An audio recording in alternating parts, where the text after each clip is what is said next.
wonderful, incredible performance Thank yet again. you. Obviously, Elle, you get a lot of scripts coming across your desk. Yeah. What was it specifically about Live by Night that jumped out at you? Said, I got to do this.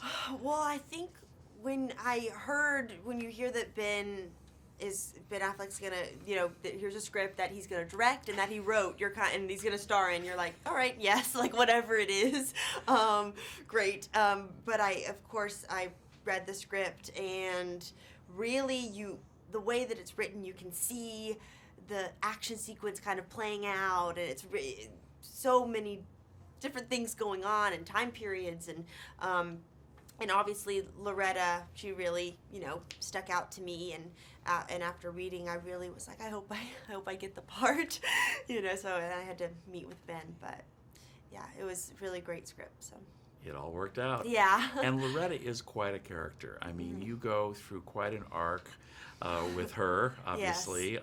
Talk a little bit about that, because it's almost like she's almost like two different characters in a sense. I mean, because of what happens to her. Yeah, when you first see her, she is this kind of light in the film. She kind of represents, she's very hopeful, and she kind of thinks, any dream can come true, and she wishes, to go to Hollywood to become a star.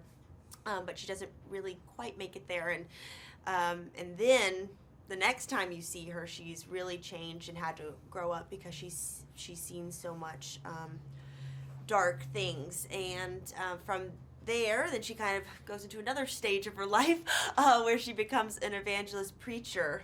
She's born again, and she's preaching against alcohol and drugs and the casino and gambling and all that. So which definitely hurts Joe's character. But he met her when she was more of the little girl as well. So I think for him it's hard to see her now. Oh, she's this young woman, but she's experienced so much. And so I think he has a soft spot for her, and their relationship is kind of an interesting one because they're equals in a way. Yeah.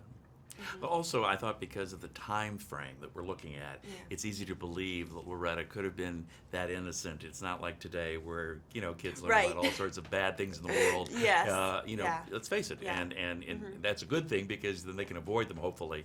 But obviously that's a whole other avenue. You've mentioned this already, but working with Ben, both on screen and then as director, it must be interesting, both aspects of that. Talk about that a little bit. It's incredible. I mean, him being an actor, he understands actors so well, and how to kind of create the best environment to facilitate your best performance, and to want to just let everyone be creative, and he's just so kind of giving in that way, and then as a director, I can't believe, like, his organization in his mind, to have to switch, but when you're doing, because I did a lot of scenes, most of my scenes were with him, and when you're with him he's Joe, and he's completely the actor in the scene, and you don't feel like he's judging or critiquing you as a director, and then when it's cut, he's like setting up, the next shot and going here, oh, what about this light or whatever. So it's really, it's really cool, his sets.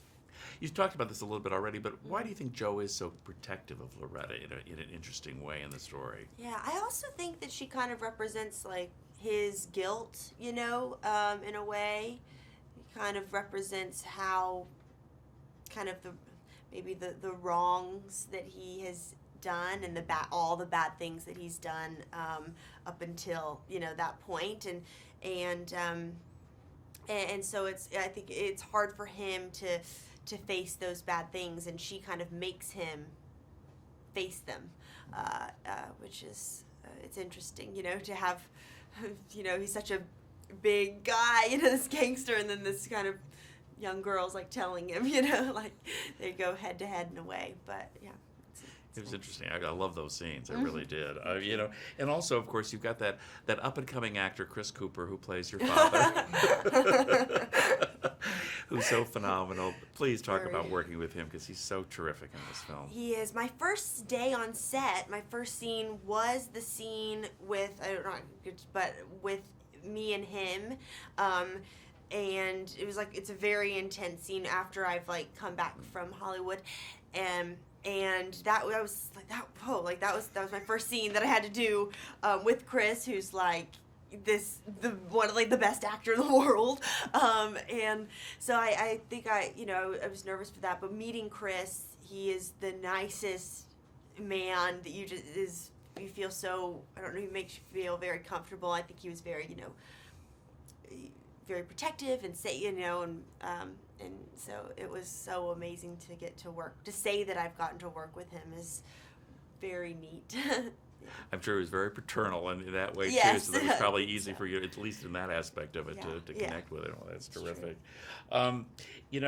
Without giving too much away, what do you think that Loretta kind of learns about herself in this arc of a life that she goes through? What do you think that she kind of learns? I think that she's realized she's obviously been doing these sermons and these teachings, and in a way it almost starts to become not something that she believes anymore. It's more just kind of words that she says over time, and she becomes a circus act. It's more like a show.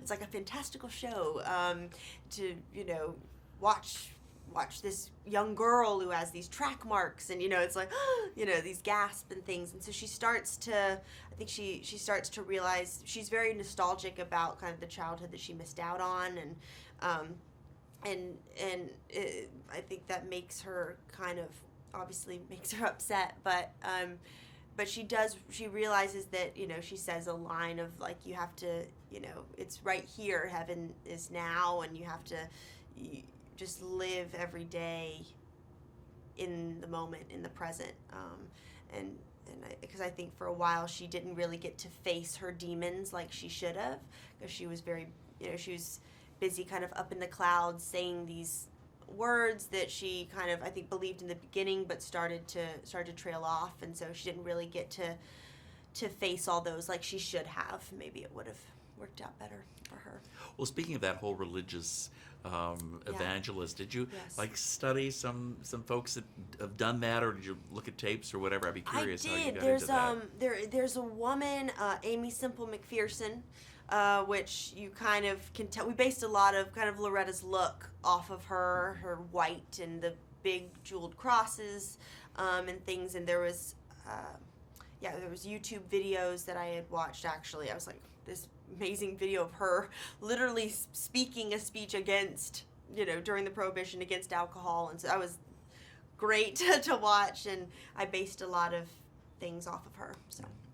And playing period, I mean, of course, on everything, very contemporary, obviously. Yeah. Is it fun to get into a period like that and think about what it must have been like to live in the, in those days before air conditioning and all that sort of stuff? I mean, just what it would have been like in those times. Yes, it was. I think that also with the set, you really felt transported back. I mean, even with the everything was so authentic, and like the underwear, the socks, everything was from the 1920s that we had on. You just felt so in that time zone, and of course I think that 1920s is probably the period that people most kind of fantasize about, because it's such a glamorous time, and one that such a kind of strange time too. And I think this movie shows not only it's very glamorous and beautiful, but it does show kind of how harsh that time was as well. But it's cool to say I'm in a gangster film. I like that. With all these wonderful actors, yourself included. It's really a wonderful piece of work. Always a pleasure to see you.